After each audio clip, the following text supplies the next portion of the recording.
Good afternoon, everyone. Thank you so much for joining me for Storytime with Sue. Today, I'm at Newton Community Farm. I want to show you a little bit of the farm while we're talking today. It's a beautiful day outside. Let me show you Newton Community Farm. So I'm up on the deck by the barn. And if you look out into the field, you can see a lot of row cover over our crops to keep them warm. Right now, sometimes in the evening, it's getting chilly. You can see our high tunnels, our low tunnels. You can see the chicken coop. Here we are back on the deck. See all the way up to the road. Right down here in front of me, you can see the farm truck.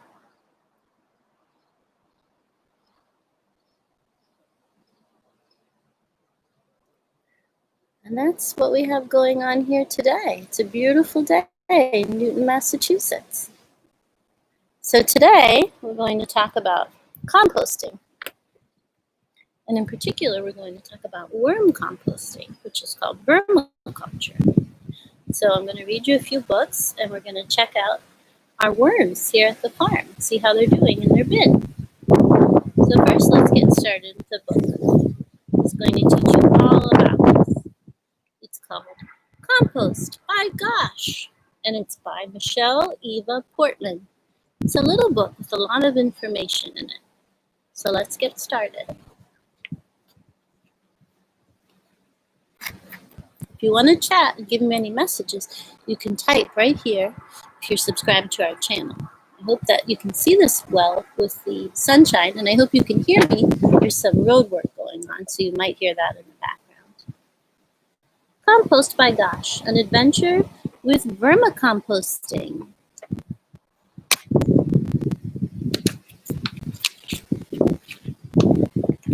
This picture gives you an idea that we're going to be talking about worms.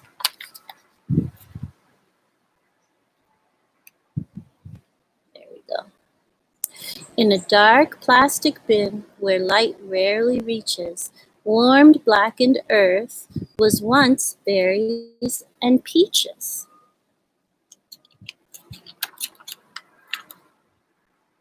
As I open the lid, I know what I'll find. A drama unfolds that boggles the mind. Drama. Fuzzy mold grows as worms slither round. Under wads of wet paper, remnants of dinner are found.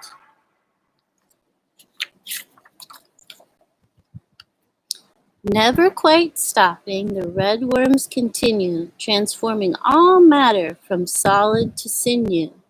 The peelings, the cores, the stubs, and the shells, now hard to make out among moisture and smells. Hundreds and thousands of worms thrash about.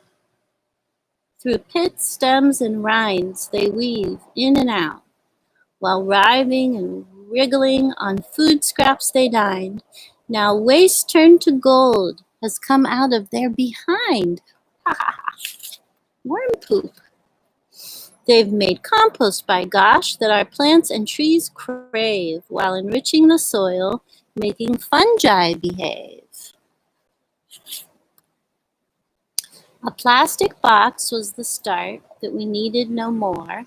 We drilled holes on its sides, only not on its floor. When we started the bin, of course nothing was there. We added our food waste and laid paper with care. Then we sprayed water till the paper was wet to make the best home for a new kind of pet. And the worms. Yes, we need them. We placed some inside, then filled up the box with leaves that had died. Iceni fetida is our pet worm's real name. They liked their new home. They were quiet and tame. The worms lived in darkness for 2 months, maybe 3. Worms at work, do not disturb. We fed them food garbage, even used bags of tea, soft peels and cores and soggy tomatoes, corn cobs and eggshells and skins of potatoes,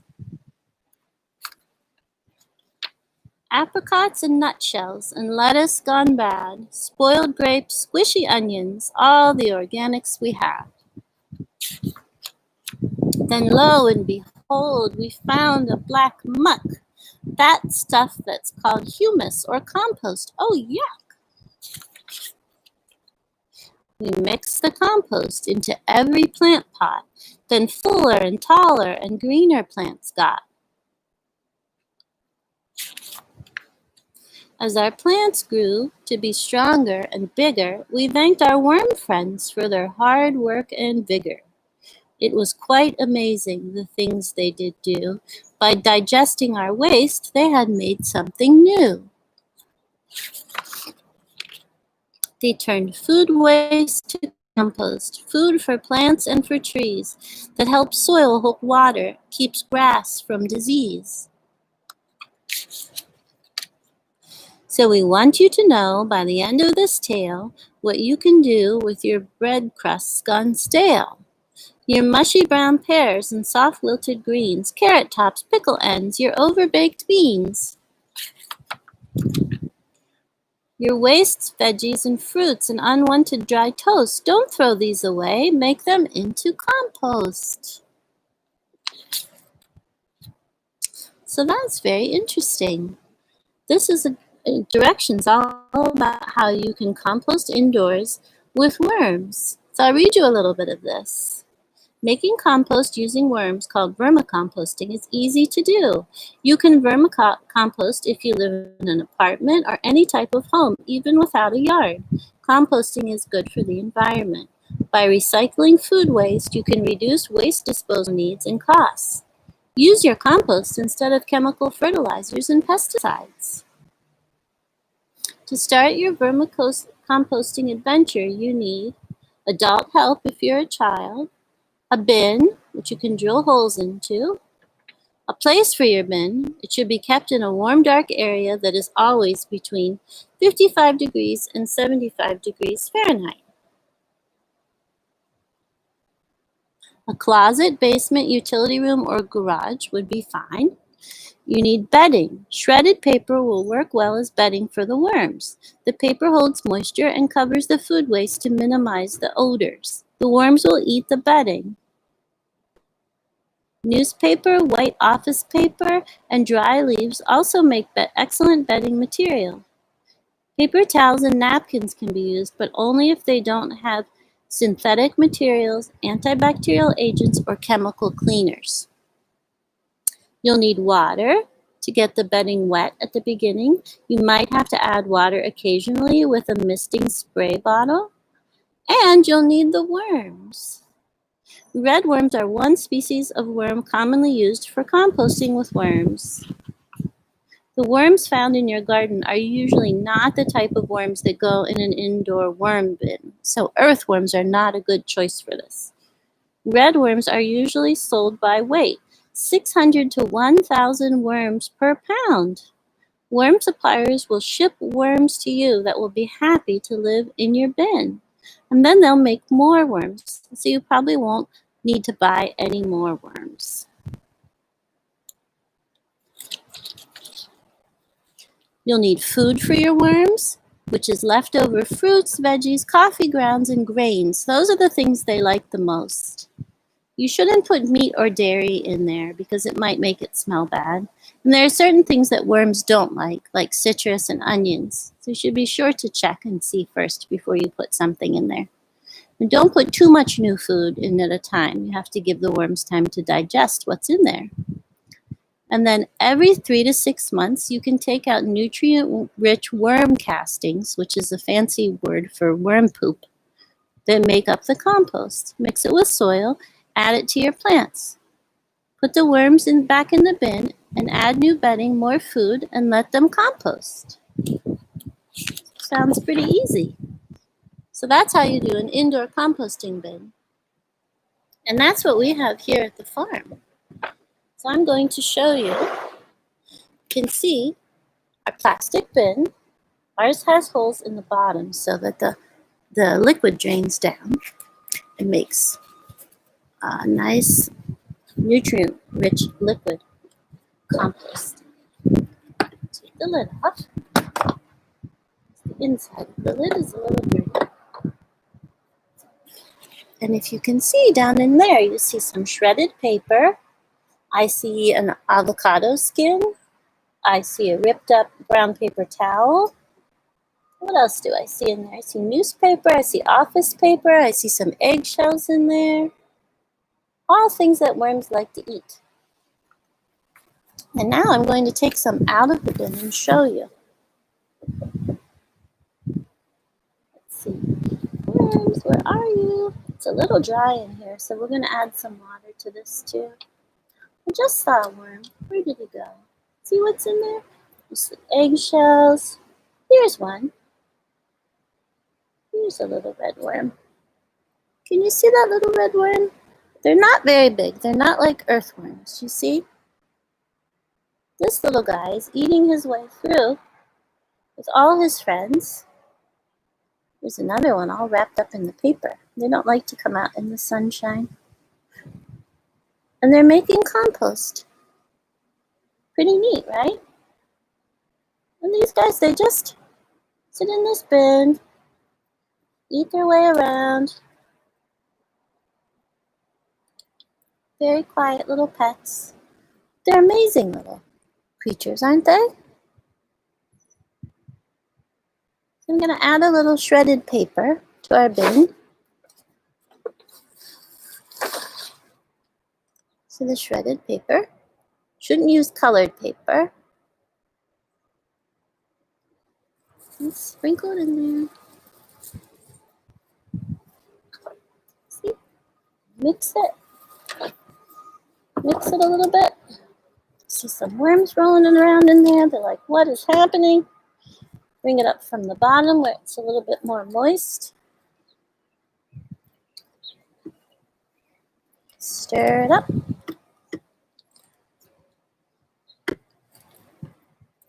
There you go. After I eat my lunch, I might add some peels in there. It's a big avocado peel. Rip that up a little bit for them. Make it easier for them to get to. Small pieces. They look pretty happy in there. I'm gonna spray it with some water later too. And that's all you have to do. Put the lid back on now because they prefer it to be dark.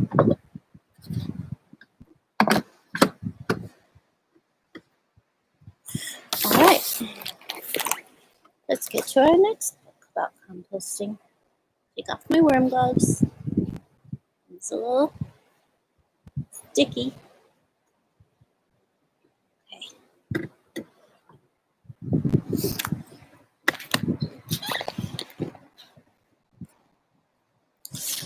Our next book is called Composting.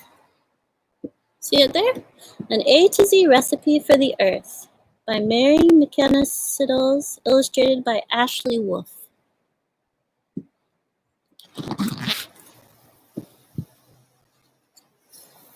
I see worms, our friends.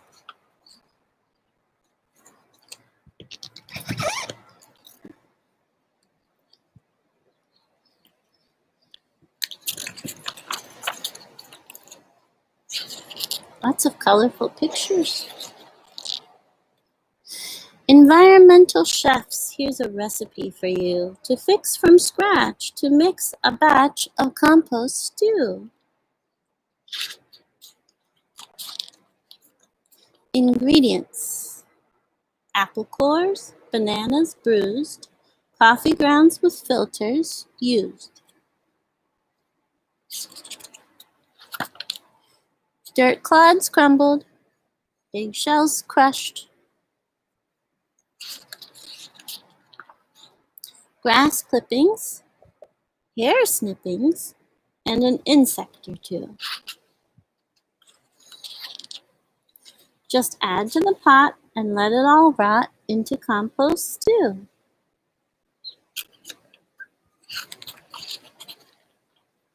Save jack-o'-lanterns, kitchen scraps, laundry lint from dryer traps, mulch removed from garden beds, nutshells, oatmeal, paper shreds.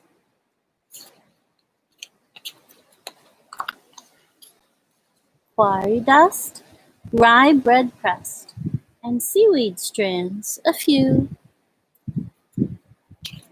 She must live by the beach. Just add to the pot and let it all rot into compost stew. Take tea bags plucked from long, hot swimmings. Underbrush, prunings, vegetable trimmings.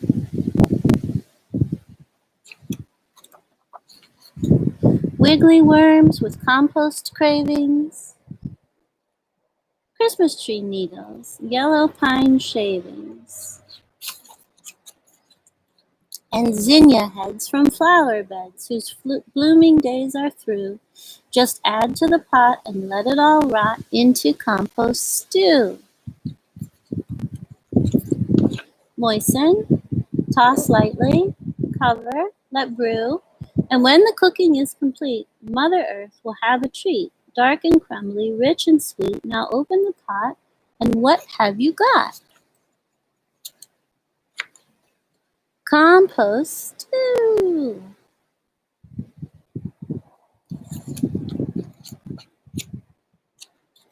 And this is another bit of information about other ways you can compost and other things you can use. So what's interesting about this book that was different from the last book, I don't know if you noticed, but she's composting outside. She has a big black bin that she puts her compost scraps in, and I bet at the bottom it's open. And she uses earthworms because she's outside, and earthworms are fine outside in an outdoor compost bin. So she puts all of these things into her outdoor bin. So that's what's different from our last book, which was an indoor bin. Here's our outdoor compost bin. Usually this kind of bin has a little door on the bottom that you can open to get the finished compost out of and put it in your garden or in your plants around your yard. And I like this book because it uses a lot of different textures. It looks like it has some newspaper print right there. Some things look like they're hand-drawn. Other things look like they're cut out from paper. It's very nice, like a collage. So that's our book about compost stew. Let's see what's going on at the farm right now. I see Farmer Bee out in the field. Can you see Farmer Bee? They have on a pink shirt, and they're putting out seedlings to be planted. I'm not sure what they are from here. It looks sort of like maybe green leaf lettuce. Could be. And up there under the tent, you can see Jay. He's getting ready for the pickups from our seedlings, our seedling sale. We have all the seedlings up by the road. You see the signs with all the letters of the alphabet. So we really appreciate our community, how many seedlings people bought to plant in their own yards, in their own gardens.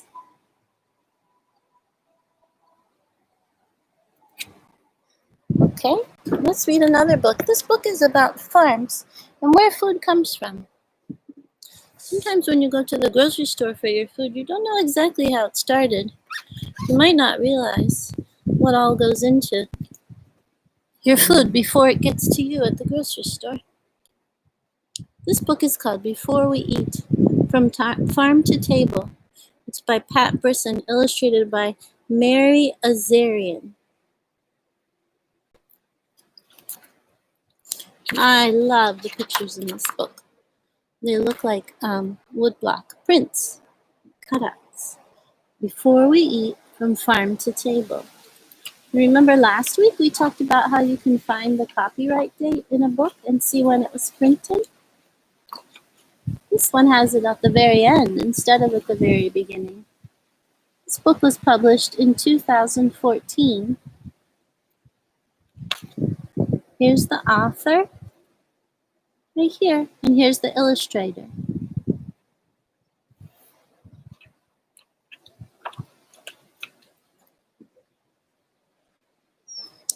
As we sit around this table, let's give thanks as we are able to all the folks we'll never meet who helped provide this food we eat. They plowed the ground and planted seeds, tended fields, removed the weeds. They picked the food at harvest time, working in the heat and grime.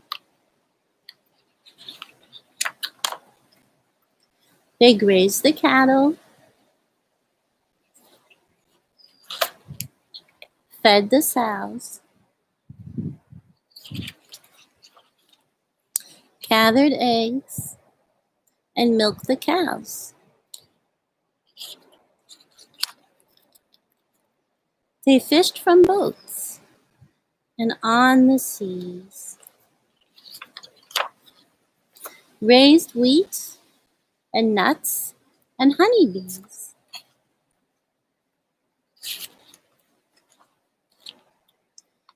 Thank the ones who packed the crates, sorted boxes, checked the weights.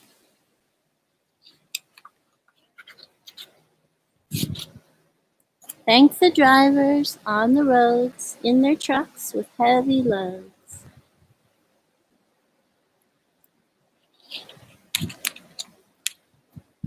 And all the clerks at all the stores who did the grocery selling chores.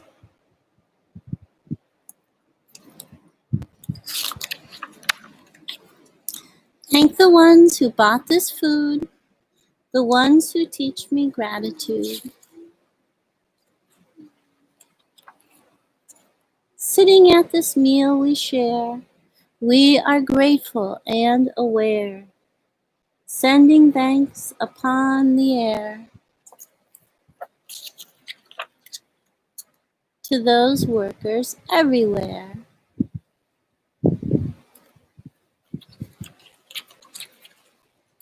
The end. This is all about how you can plant a garden at your house.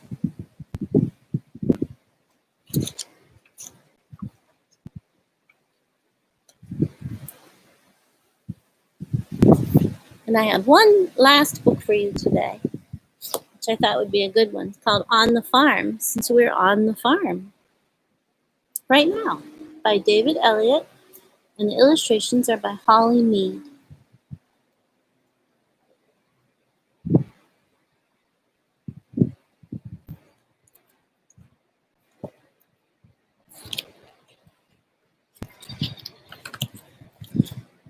The rooster crows and struts. He's got feathers, he's got guts. Oh, the rooster struts and crows.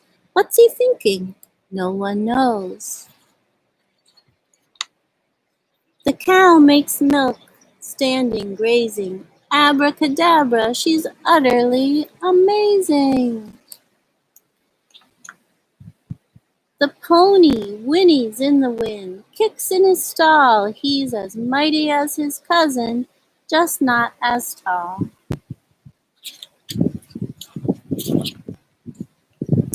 The dog sleeps with one eye open in the shady farmhouse yard. You might think he's keeping cool. Beware, he's keeping guard.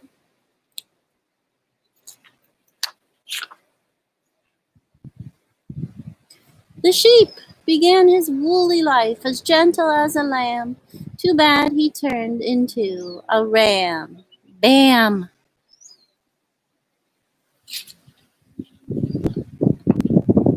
The barn cat. Mice had better think twice. The goat eats everything from trash to trillium. Hey, look out! He'll knock you silly. When he's bad, we call him William. When he's good, he's just our Billy. The pig, her tail as coy as a ringlet. In her eye there's a delicate sheen. Some look at her and see a sow. I see a beauty queen.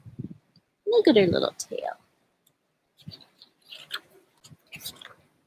The snake coils in the garden like a spring, or the wild and winding melody he hears but cannot sing.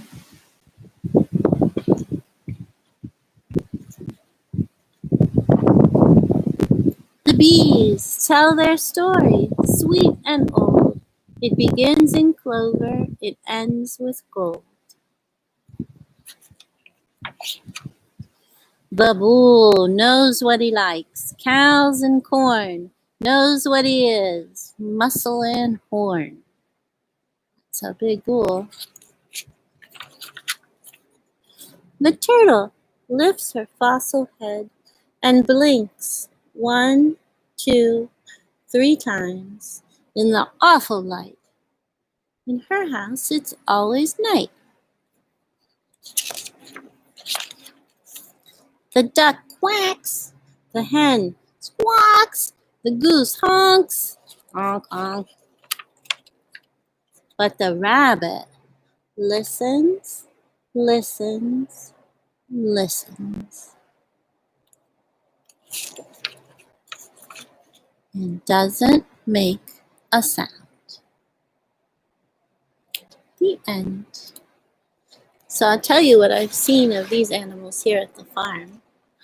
We don't have any roosters. We're not allowed to have roosters in Newton. Just this morning, I saw a field mouse running up by Winchester Street and he dove down into a little hole.